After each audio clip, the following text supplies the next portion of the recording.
Sempre rogamos a Jesus, nosso Mestre, que no seu Evangelho de amor sempre nos fala sobre a sua paz, a paz que Ele nos dá e a paz que Ele nos deixa. E é essa paz que pedimos nesse momento em que nós aqui estamos reunidos para aprender ou guardar um pouco dos ensinamentos do Mestre. Esse ensinamento nós precisamos trazer sempre para a nossa realidade, para a nossa vida física, a vida que nós vivemos. E hoje eu trouxe esse tema que chama-se ansiedade, depressão e pensamentos de morte. E esse tema, ele é muito concernente aos dias de hoje. Porque a maioria de nós vivenciamos isso ou pessoalmente, ou familiarmente, ou aqueles que nós conhecemos no nosso trabalho, no nosso dia a dia. O que é a ansiedade e o que é a depressão? O quadro de ansiedade, e eu não estou me referindo à ansiedade que nós vivemos esporadicamente do dia a dia, quando eu estou um pouco mais ansioso diante de um horário, diante de um compromisso. O quadro de ansiedade que eu me refiro, ele não permite que você se sinta uma pessoa boa. Você sempre tem uma crítica para você e você não se permite ser feliz, ser alegre, conviver harmoniosamente com todos. Porque todas as vezes que você tenta planejar algo para o seu futuro, vem um pensamento questionador sobre esse seu planejamento, esse seu propósito de se tornar alguém melhor. E esse pensamento questionador é esse aqui. Para que eu vou me planejar se um dia eu vou morrer? Para que eu vou me preocupar com o outro se um dia eu vou morrer? Por que eu tenho que comer e me alimentar, tomar banho, se um dia eu vou morrer? Essa depressão, esse processo de ansiedade para com a vida, ela tem a sua gênese, ela tem a sua origem, ela tem os seus fundamentos no espírito que reencarna. Portanto, todos nós que reencarnamos, que aqui estamos, podemos ter passado já por esse tipo de pensamento, por esse tipo de questionamento, por esse tipo de sensação de inutilidade da vida. Quando nós já carregamos uma alta dose de culpa, e essa alta dose de culpa ela vai se manifestar nas nossas atitudes do dia a dia. Por que eu sou tão agressivo? Por que eu não me importo com o outro? Por que eu não me dedico aos estudos? Por que eu não me preocupo em desenvolver em mim um processo de crescimento se eu vou morrer? Então, Joana de Ângeles nos fala que a depressão tem a sua origem no espírito. Porque esse espírito, com a consciência culpada, ele vai sofrer os agravantes, ele vai sofrer as consequências que vão dilacerar, que vão ferir profundamente aquela alegria íntima que ele poderia carregar. E ao se ferir intimamente, nós estamos imprimindo, estamos projetando nas nossas células os elementos que vão desconectar o campo sadio das mesmas.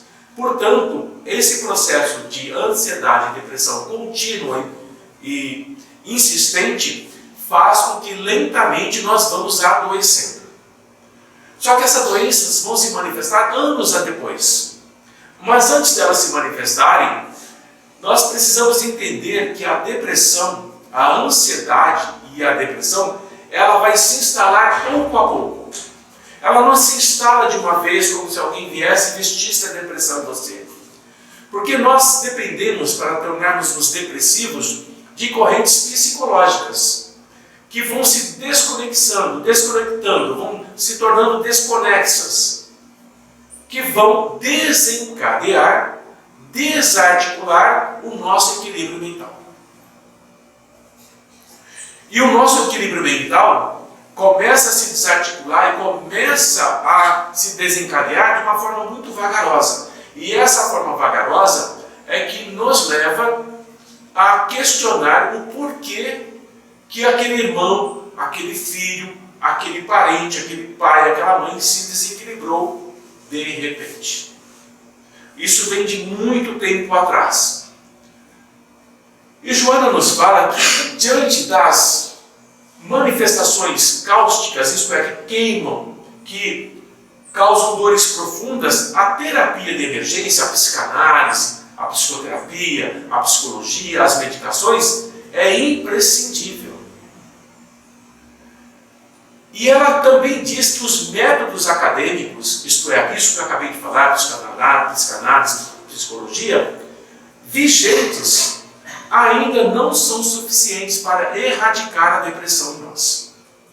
Por mais que tomamos medicamento, por mais que façamos terapia, esses recursos que nós temos ainda não são suficientes para erradicar a depressão que se instala em nós.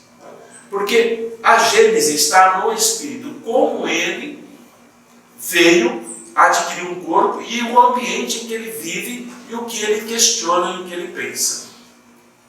Enquanto permanecem, e observem que isso é muito importante, enquanto permanecem as ocorrências psicossociais, isto é, a sociedade e a sua mente coletiva nos influenciando, enquanto permanecem as condições socioeconômicas que vão nos deprimir, que é isso?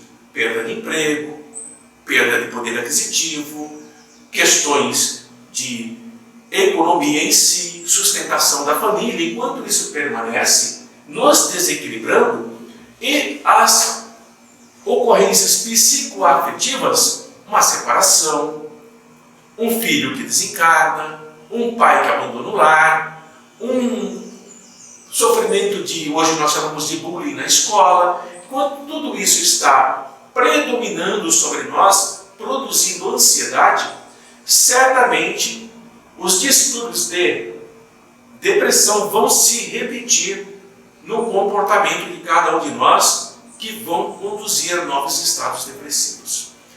Desse processo, desse slide, nós deduzimos que muitas vezes aquele socorrido, aquele orientado, aquele que está sob tratamento e que apresenta uma melhora, ele retorna dizendo que voltou a ter os mesmos pensamentos, os mesmos questionamentos, os mesmos dramas.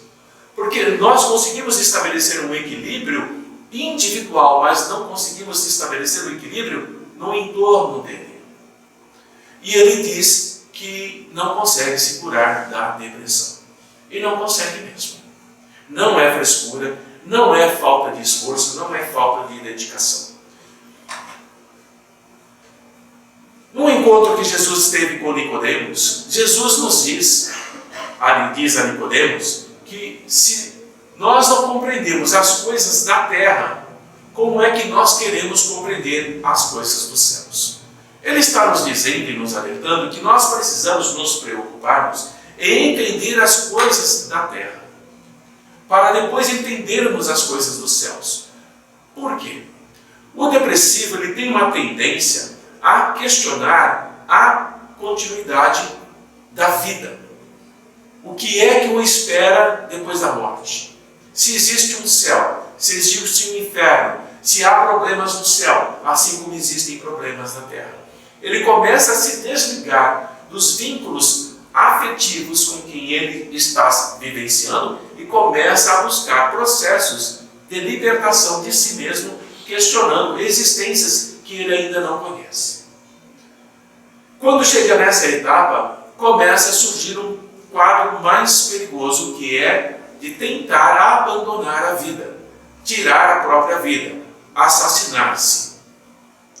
Todo aquele que sofre de ansiedade constante, persistente, e ele não se prepara para modificar esse quadro, se ele mantiver esse quadro de depressão, de ansiedade, ele vai ficar inevitavelmente muito doente. Não só doente emocionalmente, mentalmente e fisicamente, ou biopsicossocial, com aqueles pensamentos negativos que vão dominando pouco a pouco. E nesse momento, nós podemos questionar qual é a atividade, qual é a função dos espíritos sobre essas pessoas que estão nesse quadro de ansiedade e depressão. Mas antes de abordarmos esse quesito, de uma certa forma, quando insistimos muito sobre o mesmo, nós nos equivocamos, acreditando que os espíritos são responsáveis por tudo, nós precisamos entender a nossa formação religiosa do nosso passado, quando nós éramos infantis, éramos crianças. Porque os que mais sofrem são aqueles que frequentam igrejas, que frequentam doutrinas, onde tudo que ali se fala é culpa do diabo, tudo é voltado para o inferno, tudo é regiões sombrias, tudo é dor, sofrimento e culpa. Então, ao se falar o tempo todo sobre isso, e não se falar de Jesus de acordo com o seu evangelho, mas sim de gafanhotos que vão devorar tudo aquilo que tem no seu lar, tudo aquilo que tem na sua família, nós começamos a perceber que é o início de um processo de ansiedade já instalado desde a pequena infância, que vai se tornar lá no futuro, anos depois, em um processo de depressão.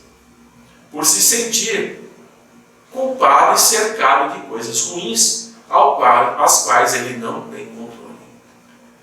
Essas doenças doutrinárias, que nós podemos chamar assim, têm um grande percentual de desequilíbrios dos distúrbios mentais nos religiosos. E isso é tão real que muitos que são considerados ateus não têm uma formação religiosa, mas praticam o princípio da solidariedade, não passam por processos de ansiedade e depressão doentios. Porque são distúrbios que adquiridos em formas de dogmas, imposições religiosas, eclesiásticas, doutrinárias e catequéticas, às quais você deve seguir, obedecer sem questionar, sem perceber o quanto isso pode lhe prejudicar. A doutrina espírita, nesse sentido, ela nos leva para um outro lado. Ela nos leva para o lado da racionalidade, da lógica, do pensamento questionador. Ela nos leva para o entendimento do porquê estamos assim e o que precisamos fazer para nós melhorarmos e nos modificarmos. Tudo aquilo que é dogmático, que é doutrinário, que é catequético, que não permite questionamentos, tende a causar doenças naqueles que seguem aquele determinado princípio religioso ou doutrinário. Nós sabemos, e é preciso abordar essa realidade com o quesito de um olhar cético, que a loucura está se instalando em milhares de grupos religiosos. E que o que mais nós nos deparamos nos tempos de hoje, e aqui está uma grande profecia do Mestre Jesus, que muitos viriam falar no nome dele. Haveria falsos cristos e haveria falsos profetas. E nós estamos nos deparando com grupos religiosos ensandecidos, nas quais Joana já nos alerta que não podemos nos deixar enlouquecer diante da loucura que está se instalando numa sociedade que não valoriza o espírito, mas sim aquilo que possui. Uma religião, uma doutrina, na qual dizem para nós que tudo é diabo, tudo é espírito obsessor e que tudo é responsabilidade por não seguirmos os dogmas que o homem está impondo, é uma doutrina que precisa ser observada com atenção, com cuidado e questionar-se se não é o momento de se afastar da mesma para que não fique doente, não caia no processo de ansiedade e depressão. O diabo entra em tudo aquilo que é brecha. São palavras muito comuns em que nós precisamos estar atentos. Satanás se aproveita de todas as oportunidades da vida humana. Quando você cresce e vai se desenvolver em um meio em que esse ambiente de medo e de culpa está sendo colocado constantemente sobre você, por mais que você seja sadio, por mais que você tenha em seu coração um propósito de se tornar cada vez melhor, esse bombardeio mental no qual você tem que estar o tempo todo vigilante para que Satanás não se aproveite das brechas que estão em você. E que tudo aquilo que você pode fazer corre o risco de ter esse Satanás, esse diabo ao seu lado, vai desenvolver em você esse ambiente de medo e de culpa, no qual você não se permite mais ter a liberdade de respirar por si só. Um local qualquer onde Jesus e o seu evangelho estar voltado para o benefício próprio daqueles que dirigem aquele local, usam Jesus, usam o seu evangelho para benefício próprio, não porque o amam, não porque o seu evangelho é uma mensagem de amor e de paz e de esperança, precisa-se pensar o que se está fazendo ali. Um local que não se fala do evangelho de Jesus, um local onde não se fala do amor de Jesus e da generosidade e alegria de Jesus, precisamos ficar atentos. Porque a maioria que ali permanece vai sucumbir, vai cair no abismo da ansiedade, vai cair no abismo do medo, vai cair no abismo da culpa, da depressão e das doenças mentais. Por que estamos trazendo esse tema? Porque esse tema faz parte da nossa realidade diária. Nós somos espíritas. Nós somos aqueles que desejam não apenas compreender o Evangelho do Mestre, colocá-lo em prática, mas também usá-lo para socorrer outros irmãos que chegam até nós independente da escolha religiosa do mesmo, da doutrina do mesmo. Mas se nós não entendemos que o processo que o traz até aqui se origina, tem suas causas em raízes muito profundas, nós podemos cair no equívoco de acreditar que aquilo que está acontecendo com ele também depende apenas do processo obsessivo causado por espíritos perversos ou que o perseguem ou que não gostam dele. Mas esse processo pode estar ali presente, mas as raízes são muito mais profundas porque elas estão sendo originárias ainda na atual encarnação, onde ele vai sendo enfraquecido por outros encarnados dentro do compromisso de reencarnação que ele vinha apresentando. Quando nós nos deparamos com situações como essas, nós temos que ter uma resistência mental muito hercúlea, muito forte, para suportar esses massacres mentais e não sucumbir. Qual de nós que aqui estamos, quando nós estamos frequentando um culto religioso, uma doutrina qualquer, durante anos, onde você sofre um massacre mental, dizendo a você que é necessário que você contribua com a obra para que você não seja castigado por Deus. Levado a extremos de deixar faltar tudo no seu lar porque você precisa contribuir com a obra do Pai através do seu donativo, sendo que você não tem dinheiro depois para o gás ou para a própria comida. E isso vai causar em você uma ansiedade, um processo depressivo, porque saberá que a sua culpa para o próximo compromisso, para o próximo propósito, para o próximo donativo, dependerá de você abrir mão da sua própria sobrevivência. Se você não se dá conta que foi criado e está num ambiente como esse, doentio, de perturbação mental, e você está numa casa de desequilibrados que obrigam você a sofrer profundamente na sua própria mente a culpa de não ter valores materiais para a contribuição daquilo que não serve, e sabemos muito bem que o Pai não exige nenhuma contribuição material. O Pai nos diz, Jesus nos diz, que o Pai será sempre louvado em aberto no coração e não precisa de nada de matéria. Quando somos criados num ambiente de perturbação mental, religioso, filosófico, mais cedo ou mais tarde, nós começamos a apresentar sinais de desequilíbrio e que provavelmente vão nos levar para internações em alguns sanatórios por toda a vida. Muitos nos dizem que a doutrina espírita é uma doutrina dura, é uma doutrina que exige de cada um de nós muito esforço, exige muita dedicação e muito questionamento íntimo. E, portanto, essa doutrina nos faz buscar em nós as sombras que nós ainda carregamos e sequer sabemos. Mas ela é uma doutrina que abre a nossa mente, que abre os nossos olhos, o nosso entendimento para aquilo que nos cerca.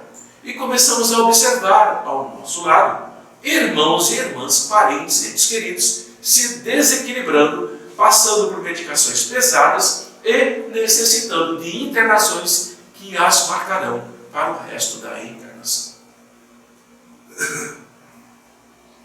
E esse processo nos alerta para que também tenhamos o cuidado de, ao falarmos com esses irmãos quando nos procuram, podemos falar a eles, conhecendo a história deles, como tudo começou, como isso se apresenta. Ansiedade e depressão é porque a nossa mente precisa parar com isso, de nos culparmos, de nos acusarmos, de nos sentirmos culpados perante Deus, porque alguém nos falou que nós não somos dignos do mesmo. E Jesus nos diz que o Pai nos ama. Jesus nos diz que o Pai é bom. Jesus nos fala que para compreendermos o Pai é necessário orarmos em silêncio. E precisamos nos voltar para Jesus, a acreditar nele. Se me amais e cumprires os meus mandamentos, eu os representarei diante do meu Pai. Se me amais e não se me usais. Precisamos saber muito bem aquilo que estamos praticando. Se me amais, cumprireis os meus mandamentos, porque aquele que crê em mim não julga, não condena, não acusa, pois já passou da morte física e está nos braços do Pai que está nos céus. É preciso que nós possamos orientar e dizer aos nossos amigos, quando estamos no nosso dia a dia, que nós temos o direito de errar. Nós temos o direito de pecar, como algumas instituições nos falam. Nós temos o direito de exagerar às vezes. Mas é necessário que nós possamos orientar para que a pessoa possa cair em si, por si mesmo. O momento que está vivendo, descobrir por si mesmo que aquele momento é um momento difícil e que ele tem sim a responsabilidade de abrir os seus olhos. Porque quando nós obrigamos alguém a cair em si, ou através de dogmas, ou através de palavras um pouco mais duras, ele sempre irá sair de si logo depois. Ele voltará a cometer os mesmos erros, se não piores, porque ele ainda não compreendeu que o cair em si depende dele, não daquilo que nós falamos ou daquilo que nós podemos apontar. E temos aqui a psicologia e a pedagogia de Jesus, que nos ensina isso. A Soninha usa muito essa parte sobre a psicologia, o maior psicólogo da humanidade, né? De Jesus. Ele nos dá exemplo do processo depressivo, da angústia, da ansiedade, no filho pródigo. O filho pródigo foi pecar, foi errar numa terra distante. Não é isso que diz a parábola? Depois que ele exigiu do pai a parte que lhe cabia. E o pai deu. E o mandou embora. Não é o que ele queria? Até que ele próprio, depois de gastar tudo, em orgias, em festas, em drogas, em tudo, ele caiu em si. Não é isso que está em João? Não porque ele caiu em si, não porque ele estava com pena do pai que ficou abandonado, ou por outra coisa qualquer, mas porque ele enxergou por si. Ninguém foi lá dizer a ele: olha onde você está, onde você se meteu. Quando ele cai em si, ele sai do surto, da fantasia que ele vivia. Ele se enxerga e diz para ele mesmo: onde é que eu estou? Que maluquice eu estou fazendo? E é um tipo de autoconsciência, de cair em si. E essa autoconsciência é transformadora. Tanto que é transformadora que ele retorna para o Pai, que o recebe de braços abertos, que faz voltar para os caminhos certos, para os caminhos do equilíbrio. Ele sai daquele processo depressivo, onde ele comia pior do que os porcos. Ele sai daquele mundo de culpa.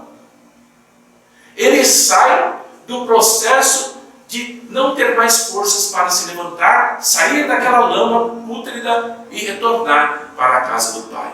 Somos nós como espíritos, somos nossos irmãos como espíritos, como filhos pródigos, todos nós somos.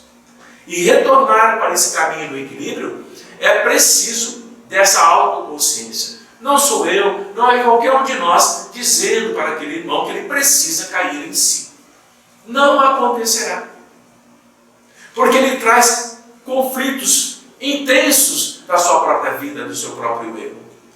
E aquele irmão que ficou com o pai também vive um processo de ansiedade, de depressão, porque ele tem inveja do filho que está retornando.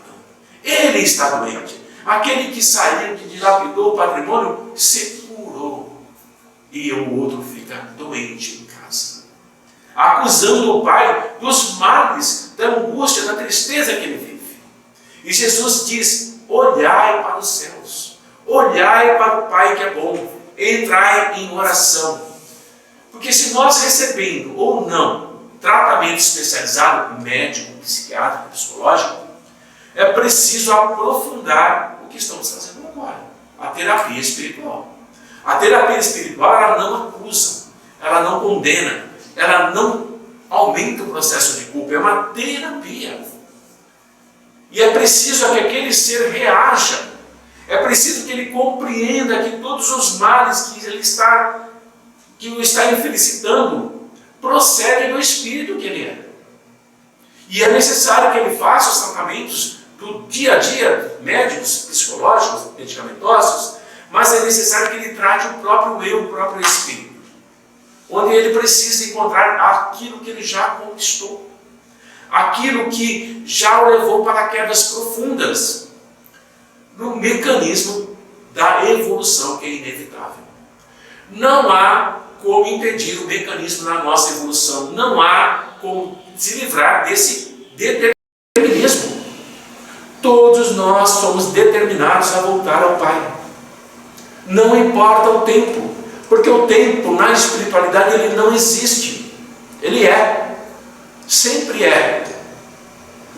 Joana nos fala que nós precisamos disciplinar a nossa mente e nos resignarmos mentalmente diante daquilo que está acontecendo conosco e que nós não podemos mudar. O que está acontecendo conosco e que nós não podemos mudar? Doenças muito graves, por exemplo, cânceres, já em fase terminal. Por que lamentar e se questionar e se irritar e se aborrecer com todos que estão à sua volta, procurando ajudá-lo, e você, diante de algo que você não pode mudar, é um ser desagradável, é um ser que ofende, que magoa, que fere, que acusa. Joana diz: não pense dessa forma, não haja dessa forma. Quando você estiver cercado por uma ideia depressiva, diante de uma ansiedade profunda que não termina nunca, é preciso alargar o campo de raciocínio. É o que a doutrina espírita nos fala. Abra a sua mente e comece a combater o teu pensamento pessimista. Mas quando nós estamos com pensamentos pessimistas e não estamos tendo esse esclarecimento que Joana nos traz, nós achamos que estamos recebendo o castigo de Deus, porque não contribuímos com aquilo que me faz falta. E isso aumenta o meu processo depressivo, isso aumenta, me aprofunda na minha tristeza, e eu começo a me revoltar contra as energias infindáveis do universo, da qual eu faço parte, da qual eu preciso vibrar no mesmo padrão de equilíbrio. E aqui eu botei esse menininho, coloquei esse menininho, agradecendo a Deus a bênção do renascimento na carne. Porque quando nós nos conscientizamos da utilidade da encarnação, nós vamos compreender que já estamos combatendo os receios do passado espiritual que nós carregamos. Nós já olhamos para o passado espiritual que se apresenta no dia a dia da nossa vida com uma compreensão mais ampla, mais leve. Porque os nossos mecanismos, nosso inconsciente profundo de culpa já não impede que nós possamos ser alegres, não felizes, alegres. Nós começamos a olhar a vida com mais leveza. Nós começamos a compreender que essa vida nos proporciona paz, nos traz serenidade, nos traz equilíbrio e nos permite sairmos da ansiedade e nos impede de cairmos nos processos depressivos. E saindo da ansiedade e não caindo nos processos depressivos, nós começamos a entender o valor da vida. O porquê o pulsar do nosso coração pulsa como um universo. Porque o nosso respirar, que nós não controlamos, respira com o universo. Porque o nosso pensamento em harmonia está em harmonia com o pensamento do Pai, que é aquele pensamento que nos sustenta diante de toda e qualquer dificuldade que não está sendo lançado por Ele, mas sim que nós mesmos criamos. Dentro desse campo, que já terminei essa pequena apresentação, ansiedade e depressão, pensamentos de morte, precisa ser e receber uma atenção especial. E nós que estamos nos preparando para dar esse tipo de atenção dentro do processo que cada um de nós vivemos, precisamos compreender que aquele que ali está, ele precisa cair em si por si mesmo. E muitas vezes ele vai se ralar, ele vai se machucar, ele vai tropeçar, ele vai se ferir, mas nós estaremos ali dizendo: quando voltar, venha nos procurar, como o pai ao receber o filho pródigo em seu processo de autoconsciência e libertação do campo da ansiedade e da depressão que ele vivenciava e não vivencia mais.